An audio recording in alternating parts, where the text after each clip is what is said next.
पुराणों में कहा गया है कि जब तक महादेव जी के इन 12 ज्योतिर्लिंगों के दर्शन नहीं कर लेते, आपका आध्यात्मिक जीवन पूर्ण नहीं हो सकता।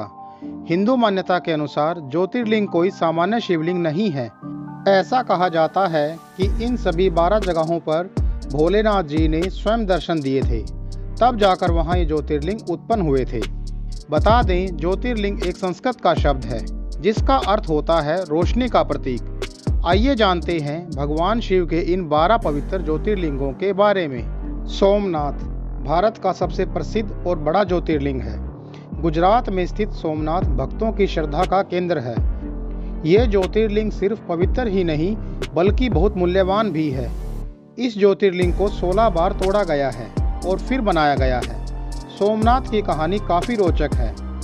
ऐसा कहा जाता है कि चंद्रदेव ने राजा दक्ष की सभी 27 बेटियों के साथ विवाह किया था, लेकिन प्रेम वे सिर्फ रोहिणी से ही करते थे। इसके चलते दक्ष की बाकी बेटियां हमेशा मायूस और उदास रहती थी। एक दिन राजा दक्ष के सब्र का बांध टूट गया और उन्होंने चंद्रदेव को श्राप दे दिया और कहा कि वे अपनी सारी चमक खो देंगे। इस श्राप के असर से चंद्रदेव ने अपनी रोशनी को खो दिया और पूरा संसार अंधकार में डूब गया। परिस्थितियां बिगड़ते देख सभी देवताओं ने दक्ष से आवाहन किया कि वे चंद्रदेव को माफ कर दें। काफी प्रयासों के बाद दक्ष ने कहा, अगर चंद्रदेव भगवान शिव की कठोर तपस्या करेंगे तो उनको अपना प्रकाश पुनः वापस हासिल हो जाएगा। इसके तुरंत बाद चंद्रदेव ने घोर तपस्या की, जिसके चलते भोलेनाथ प्रसन्न हुए और उन्होंने चंद्रदेव को उनका प्रकाश वापस लौटा दिया। यहीं से सोमनाथ ज्योतिर्लिंग की स्थापना हुई। मल्लिकार्जुन ज्योतिर्लिंग मल्लिकार्जुन ज्योतिर्लिंग आंध्र प्रदेश में स्थित है। इस ज्योतिर्लिंग के बारे में भी एक मान्यता प्रचलित है। एक बार माता पार्वती और भगवान शिव भी दुविधा में फंस गए। दोनों इस बात का निर्णय नहीं कर पा रहे थे कि पहले शादी गणेश की हो या कार्तिकेय की। फिर दोनों ने मिलकर एक प्रतियोगिता का आयोजन किया। इस प्रतियोगिता के अनुसार गणेश और कार्तिकेय में से जो जल्दी संपूर्ण धरती के चक्कर लगाकर आएगा उसकी शादी पहले की जाएगी। इसके तुरंत बाद कार्तिकेय अपने मोर पर निकल पड़े। वहीं गणेश ने माता पार्वती और शिव के इर्द गिर्द एक चक्कर लगा लिया। पूछे जाने पर गणेश ने बोला कि उनके लिए उनके माता पिता ही संसार हैं। ये सुनकर भगवान शिव और माता पार्वती इतने प्रसन्न हुए कि उन्होंने गणेश का विवाह विश्वरूपम की दोनों बेटियों रिद्धि और सिद्धि से करवा दिया। ये देखकर कार्तिकेय को बहुत बुरा लगा और उन्होंने निर्णय किया कि वे कभी शादी नहीं करेंगे। इसके बाद वे श्री सैला पहाड़ की तरफ निकल पड़े और अपनी आगे की जिंदगी वहीं पूर्ण की। जब माता पार्वती और भगवान शिव को इसके बारे में जानकारी मिली तो वो दोनों भी उनसे मिलने पहुंच गए। माता पार्वती उनसे पूर्णिमा के दिन मिली और वहीं भगवान शिव उनसे अमावस्या के दिन मिले। इसी तरीके से इस ज्योतिर्लिंग की स्थापना हुई। महाकालेश्वर ज्योतिर्लिंग ये ज्योतिर्लिंग उज्जैन के रुद्रसागर झील के समीप है। ऐसी मान्यता है कि यहाँ कभी चंद्रसेन नाम के राजा का शासन हुआ करता था। वो भगवान शिव का बहुत बड़ा भक्त था और वहाँ की प्रजा भी महादेव की पूजा करती थी। एक बार राजा रिपुदमन ने चंद्रसेन के महल पर हमला बोल दिया। उसके साथ मायावी राक्षस दूषण भी था, जो कभी भी अदृश्य हो सकता था। उस राक्षस ने वहाँ की प्रजा को बहुत प्रताड़ित किया और पूरे महल को बर्बाद कर दिया। तब वहाँ की प्रजा ने भगवान शिव को याद किया और मदद की गुहार लगाई। ऐसा कहा जाता है कि वहाँ स्वयं महादेव ने दर्शन दिए और वहाँ की प्रजा की रक्षा की। इसके बाद उज्जैन के लोगों की प्रार्थना सुनकर भोलेनाथ ने निर्णय किया कि वे उज्जैन छोड़कर नहीं जाएंगे। इस प्रकार महाकालेश्वर ज्योतिर्लिंग की स्थापना हुई।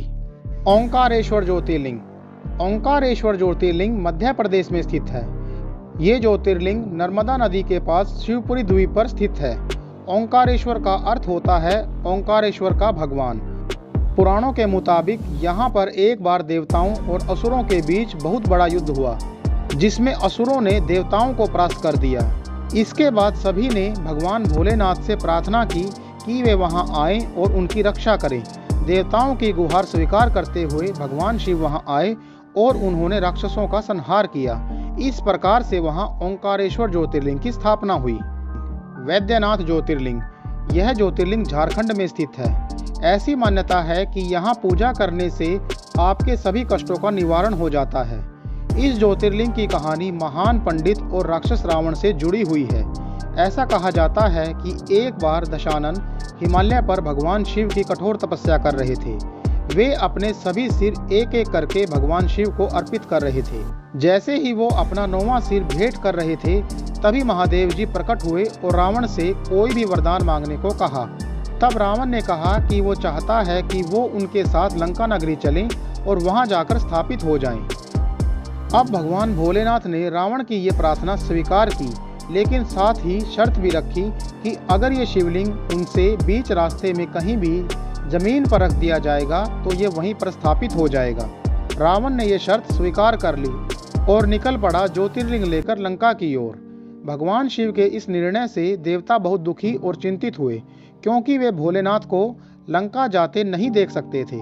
फिर सभी देवता भगवान विष्णु के पास गए और उनसे समाधान की गुहार लगाई। ऐसा कहा जाता है कि भगवान विष्णु ने ऐसी लीला रची कि बीच रास्ते में रावण को लघुशंका आई और वो शिवलिंग को एक ग्वाले को सौंपकर चला गया, परंतु उस ग्वाले ने उस शिवलिंग को वहीं जमीन पर रख दिया और शर्त के अनुसार वो ज्योतिर्लिंग वहीं स्थापित हो गया। कहते हैं कि उस ग्वाले के रूप में भगवान विष्णु आए थे ये लीला करने के लिए। इस प्रकार वैद्यनाथ ज्योतिर्लिंग की स्थापना हुई। भीमाशंकर ज्योतिर्लिंग। भीमाशंकर ज्योतिर्लिंग पुणे के शहाद्री इलाके में स्थित है। इस ज्योतिर्लिंग की कथा जुड़ी है कुंभकर्ण के पुत्र भीम से।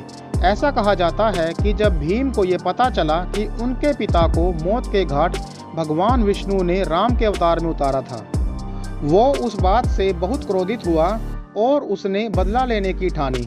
तब उसने खुद पर खूब अत्याचार किए और कठोर तप किया, जिसके चलते ब्रह्मा जी प्रसन्न हुए और उनसे उनकी इच्छा के अनुसार दिव्य शक्तियां प्रदान की। वरदान प्राप्ति के बाद भीम ने पूरी धरती का सर्वनाश करना शुरू कर दिया। उसने भगवान शिव के परम भक्त से भी युद्ध किया और उसे सलाखों के पीछे डाल दिया। धरती पर यह अत्याचार देखकर सभी देवता काफी परेशान हुए और विचलित हो गए। उन्होंने भगवान शिव से प्रार्थना की कि वे इस राक्षस का संहार करें।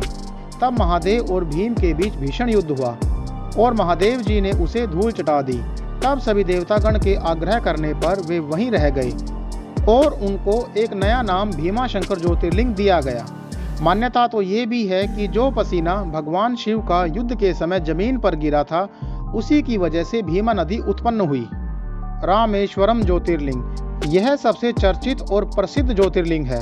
तमिलनाडु में स्थित इस ज्योतिर्लिंग को रामायण से जोड़कर देखा गया है।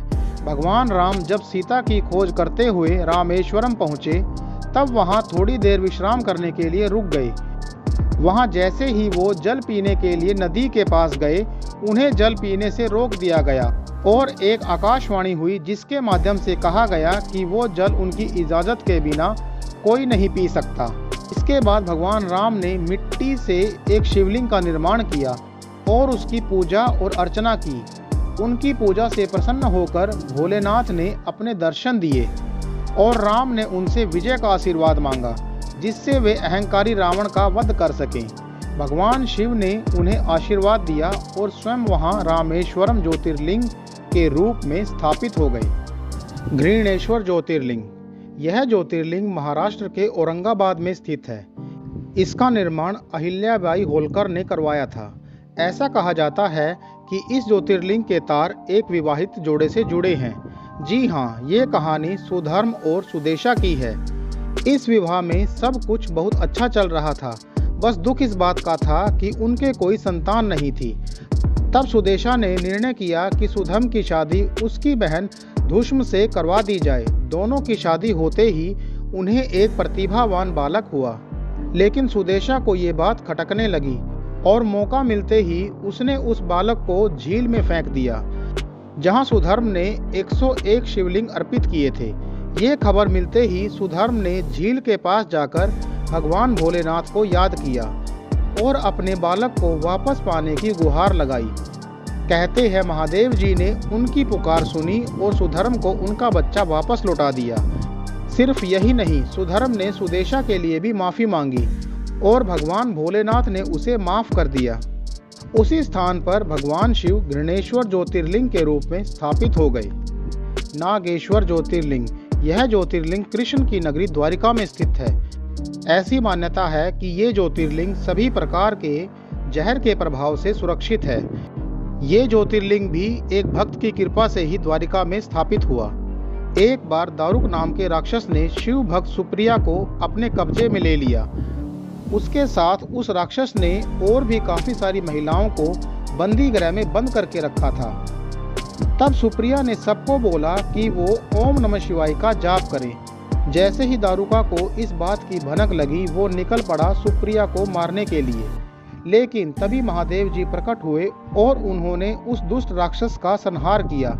इस प्रकार द्वारिका की धरती पर नागेश्वरम ज्योतिर्लिंग की स्थापना हुई। काशी विश्वनाथ ज्योतिर्लिंग, यह ज्योतिर्लिंग वाराणसी के घाटों पर गंगा के समीप स्थित है। ऐसा कहा जाता है कि जो भी व्यक्ति अपने जीवन की आखिरी सांस यहाँ लेता है, उसे सीधे मोक्ष की प्राप्ति होती है। इस ज्योतिर्लिंग के विषय में एक नहीं बल्कि अनेकों कथाएं प्रचलित हैं। सबसे चर्चित कथा है भगवान विष्णु और ब्रह्मा जी के बीच हुए मतभेद की। ऐसा कहा जाता है कि एक बार ब्रह्मा जी और विष्णु जी में इस बात की बहस हो गई कि कौन ज़्यादा बड़ा है। तब ब्रह्मा जी अपने वाहन पर निकलकर स्तंभ का ऊपरी भाग खोजने लगे और वहीं विष्णु जी निचला भाग खोजने लगे। तभी उस स्तंभ में से एक प्रकाश निकला और महादेव जी प्रकट हुए। अब भगवान विष्णु तो अपने कार्य में असफल रहे, लेकिन ब्रह्मा जी ने झूठ बोला कि उन्होंने ऊपरी सिरा खोज लिया है।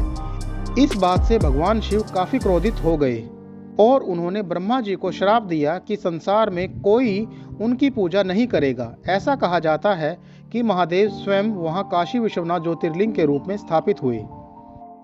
त्रयंबकेश्वर ज्योतिर्लिंग, नासिक में स्थित त्रयंबकेश्वर ज्योतिर्लिंग की बहुत मान्यता है।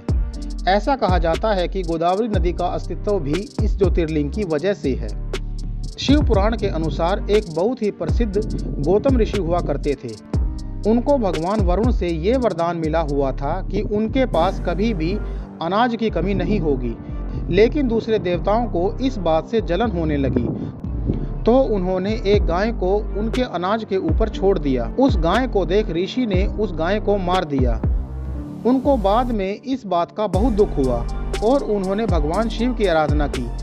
तब महादेव जी ने गंगा देवी को कहा कि वे ऋषि के इलाके से होकर निकलें, जिससे उनके सभी पाप धुल जाएंगे। इस प्रकार से वे नासिक में त्र्यंबकेश्वर ज्योतिर्लिंग के रूप में स्थापित हो गए। केदारनाथ ज्योतिर्लिंग, केदारनाथ ज्योतिर्लिंग को चारों धामों में से सबसे प्रमुख माना जाता है। भगवान शिव केदारनाथ में सदैव निवास करते हैं और जो भी वहां जाता है उसकी सभी मनोकामनाएं पूरी होती हैं।